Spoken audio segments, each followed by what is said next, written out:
Buongiorno everyone. Locke here. Today we're going to get into the testing part I talked about in our last video, and we're kind of excited to see how this all goes. So to start, let me introduce you to Nicholas. Nick, say what's up to the peeps. Greetings ladies and gentlemen, this is Nicholas, and I hope you enjoy our little presentation today. Sweet. So we're going to do this in 3 parts, with this being part 1, ignition. The purpose of ignition is just like it sounds. We want to ignite your imagination and motivation with an idea so simple that it just begs for you to try it. And some of you will go off and do just that, and that's damn good. However, if you stick around for part 2 and part 3, we know it will be worth your time. And no, we have nothing to sell you. We're not trying to sell, but we are wanting to convince. And the only way to do that is for you to do it. But what we can do is show you how. So Nick, it's time to give the people what they came for, my friend. You have the floor. Thanks a lot, and let us begin. It Works by R.H.J., the famous little red book that makes your dreams come true. A clear, definite, common sense plan of accomplishment.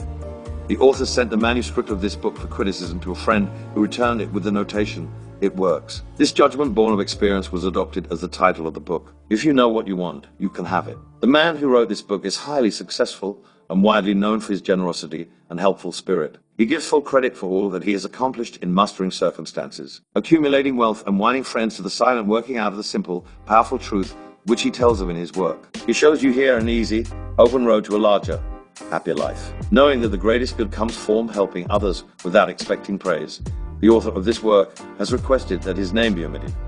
What is the real secret of obtaining desirable possessions? Are some people born under a lucky star or other charm which enables them to have all that which seems so desirable? And if not, what is the cause of the difference in conditions under which men live? Many years ago, feeling that there must be a logical answer to this question, I decided to find out, if possible, what it was. I found the answer to my own satisfaction, and for years have given the information to others who have used it successfully. From a scientific, psychological, or theological viewpoint, some of the following statements may be interpreted as incorrect. But nevertheless, the plan has brought the results desired to those who have followed the simple instructions. And it is my sincere belief that I am now presenting it in a way that will bring happiness and possessions to many more. If wishes were horses, beggars would ride, is the attitude taken by the average man and woman in regard to possessions. They are not aware of a power so near that it is overlooked, so simple an operation that it is difficult to conceive, and so sure in results that it is not made use of consciously or recognized as the cause of failure of success. Damn, I wish that were mine, is the outburst of James, the office boy, as a new black Tesla goes by. And Florence, working at the help desk, expresses the same thought regarding a ring in the jeweler's window. While broke old Jones, the bookkeeper, during the Sunday stroll, replies to his wife, "Yes, dear, it would be nice to have a home like that. But it is out of the question. We will have to continue to rent." Landon, the salesman, protests that he does all the work, gets the short end of the money, and will someday quit his job and find a real one. And President Bonham, in his private sanctorum, voices a bitter tirade against the annual attack of hay fever. At home it is much the same. Last evening, father declared that daughter Mabel was headed straight for disaster, and today, mother's allowance problem and other trying affairs fade into insignificance as she exclaims, "This is the last straw. Robert's school teacher wants to see me this afternoon. His reports are terrible. I know, but I am late for bridge now. She'll have to wait until tomorrow." So goes the endless stream of expressions like these from millions of people in all classes who give no thought to what they really want, and who are getting all they are entitled to or expect. If you are of these millions of thoughtless talkers or wishers and would like a decided change from your present condition, you can have it. But first of all, you must know what you want, and this is no easy task. When you can train your objective mind, the mind you use every day to decide definitely upon the things or conditions you desire, you will have taken your first big step in accomplishing or securing what you know you want. To get what you want is no more mysterious or uncertain than the radio waves all around you. Tune in correctly, and you get a perfect result. But to do this, it is, of course, necessary to know something of your equipment and have a plan of operation. You have within you a mighty power, anxious and willing to serve you.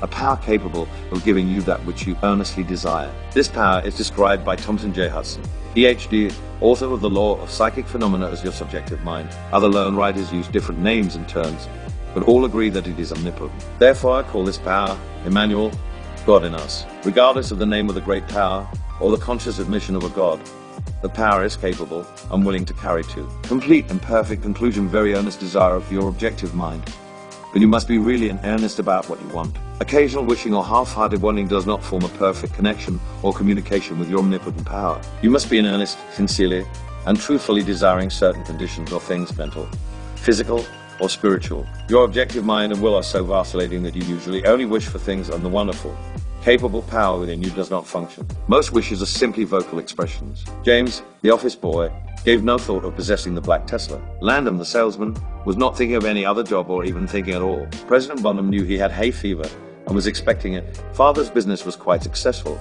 and Mother no doubt brought home first prize from the bridge party that day. But they had no fixed idea of what they really wanted their children to accomplish, and were actually helping to bring about the unhappy conditions which existed. If you are in earnest about changing your present condition, here is a concise, definite, results-orientated plan with rules, explanations, and suggestions. The plan. Write down on paper in order of their importance the things and conditions you really want. Do not be afraid of wanting too much. Well, the limit in writing down your wants. Change the list daily, adding to or taking from it, until you have it about right. Do not be discouraged on account of changes, as this is natural. There will always be changes and additions with accomplishments and increasing desires. 3 positive rules for accomplishment. 1. Read the list of what you want 3 times each day, morning, noon, and night. 2. Think of what you want as often as possible. 3.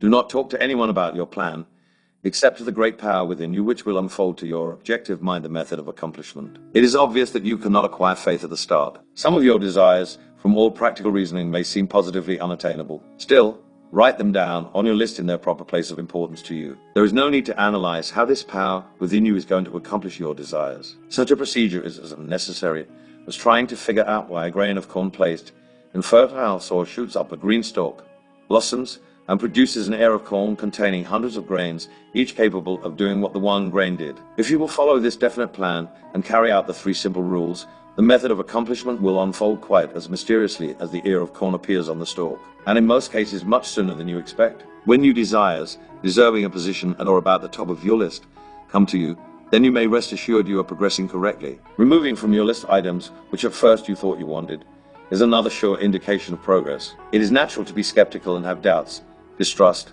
and questionings, but when these thoughts arise, then out your list. Read it over, or if you have it memorized, talk to your inner self about your desires, until the doubts that interfere with your progress are gone. Remember, nothing can prevent your having that which you earnestly desire. Others have these things, why not you? The omnipotent power within you does not enter into any controversial argument. It is waiting and willing to serve when you're ready, but your objective mind is so susceptible to suggestion that it is almost impossible to make any satisfactory progress when surrounded by skeptics. Therefore, choose your friends carefully, and only associate with people who now have some of the things you really want. But do not discuss your method of accomplishment with them. Put down on your list of wants such material things as money, home, automobile, or whatever it may be. But do not stop there. Be more definite. If you want an automobile, decide what kind, style, price, color, and all the other details, including when you want it. If you want a home, plan the structure, grounds, and furnishings. Decide on location and cost. If you want money, write down the amount. If you want to break a record in your business, put it down. It may be a sales record. If so, write out the total, the date required, then the number of items you must sell to make it. Also, list your prospects and put after each name the sum expected. This may seem very foolish at first, but you can never realize your desires if you do not know positively and in detail what you want and when you want it. If you cannot decide this, you are not in earnest. You must be definite, and when you are, results will be surprising and almost unbelievable. A natural and ancient enemy will no doubt appear when you get your first taste of accomplishment. This enemy is discredit, in form of such thoughts as it can be possible. It just happened to be. What a remarkable coincidence. When such thoughts occur, give thanks and assert credit to your omnipotent power for the accomplishment. By doing this, you gain assurance of more accomplishment, and in time, prove to yourself that there is a law which actually works at all times when you are in tune with it. Sincere and earnest thanks cannot be given without gratitude, and it is impossible to be thankful and grateful without being happy. Therefore, when you are thinking your greatest and best friend, your omnipotent power for the gifts received, do so with all your soul, and let it be reflected in your face. The power and what it does is beyond understanding. Do not try to understand it, but accept the accomplishment with thankfulness, happiness, and strength and faith. Caution: it is possible to want and obtain that which will make you miserable, that which will wreck the happiness of others, that which will cause sickness and death, that which will rob you of eternal life. You can have what you want, but you must take all that goes with it. So in planning your wants, plan that which you are sure will give to you and your fellow man the greatest good here on earth, thus paving the way to that future hope beyond the pale of human understanding. This method of securing what you want applies to everything you are capable of desiring, and the scope being so great, it is suggested that your first list consists of only those things with which you are quite familiar, such as an amount of money or accomplishment, or the possession of material things. Such desires as these are more easily and quickly obtained than the discontinuance of fixed habits, the welfare of others, and the healing of mental or bodily ills. Accomplish the lesser things first, then take the next step, and when that is accomplished, you will seek the higher and really important objectives in life. But long before you reach the stage of your progress, many worthwhile desires will find their place on your list. One will be to help others as you have been helped. Great is the reward to those who help and give without thought of self, as it is impossible to be unselfish without gain. In conclusion, a short while ago, Dr. Emilku came to this country and showed thousands of people how to help themselves. Thousands of others spoofed at the idea, refused his assistance, and are today still where they were before his visit. So with the statements and plan presented to you now, you can reject or accept. You can remain as you are, or have anything you want. The choice is yours, but God grant that you may find in this short volume the inspiration to choose aright, follow the plan, and thereby obtain, as so many others have, all things, whatever they may be that you desire. Read the entire book over again, and then again. Memorize the 3 simple rules, test them now, on what you want most this minute. This book could have extended easily over 350 pages, but it has been deliberately shortened to make it as easy as possible for you to read, understand, and use. Will you try it? Thousands of better lives will testify to the fact that it works. The author. And before you run off to do this, and we do want you to do it, just remember we have a second and third part coming up. That's right, Nick. And what's in it for the peeps is actually hearing from someone who has used this system successfully, along with some best practices and some subtle nuances they want to look out for. Well, folks, parts 2 and 3 are on the way. Meanwhile, take Danham good care of you. Nick, out. Well played, my friend.